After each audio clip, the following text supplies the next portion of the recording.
সরকারি প্রাথমিক বিদ্যালয়ের শিক্ষার্থীদের পুষ্টি নিশ্চিত করতে চালু করা হয়েছিল স্কুল ফিডিং কার্যক্রম।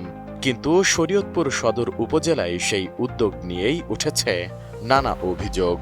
শিক্ষার্থীদের মাঝে পচা ডিম, নিম্নমানের রুটি ও খারাপ মানের কলা বিতরণের ঘটনায় ক্ষোভ ছড়িয়ে পড়েছে অভিভাবক ও শিক্ষকদের মাঝে।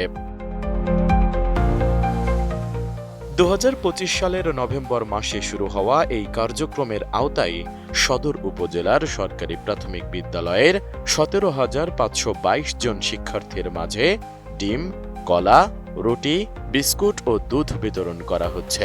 শুরুতে খাবারের মান ভালো থাকলেও কয়েক সপ্তাহ পর থেকেই নিম্নমানের খাবার সরবরাহের অভিযোগ উঠতে থাকে। স্কুল থেকে যে টিফিন দিছিল সেখানে কয়েকদিন আমরা পচা পাইছি।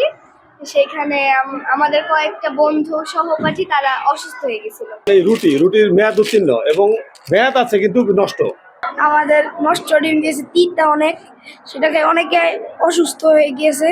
মাঝে মাঝে আমাদের পচা ডিম, তারপর বাসি রুটি দেয়। একদিন আমি পচা ডিম খেয়ে বমি করে দিয়েছিলাম। খাবারের মান প্রথম 2-3-4 দিন একটু ভালোই ছিল, পরে শেষে দেখলাম খাবারের মান একদমই খারাপ। রুটি পচা, গন্ধ, তারপরে কলার মানও একদমই খারাপ। এ খেয়ে আমাদের ছেলেমেয়েরা অনেক অসুস্থ হয়ে পড়ছে।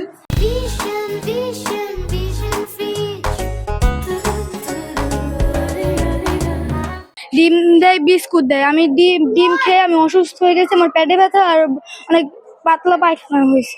আমরা কর্তৃপক্ষের কাছে আশা করব তারা যেন এই জিনিসগুলো দেখে এবং আমাদেরকে ভেজাল মুক্ত একদম পিওর যে খাবারটা সেটাই যেন আমাদের শিশুদের জন্য বরাদ্দ করে। সম্প্রতি ৫৬ নং পালং সরকারি প্রাথমিক বিদ্যালয়ের কয়েকজন শিক্ষার্থী খাবার খেয়ে অসুস্থ হয়ে পড়ে বলে অভিযোগ পাওয়া গেছে। পরে আতঙ্ক ছড়িয়ে পড়ে অভিভাবক ও শিক্ষকদের মধ্যে। স্কুল ফিডিং এর যে খাবারগুলো দেওয়া হয় সে খাবারগুলো একদম নিম্নমানের।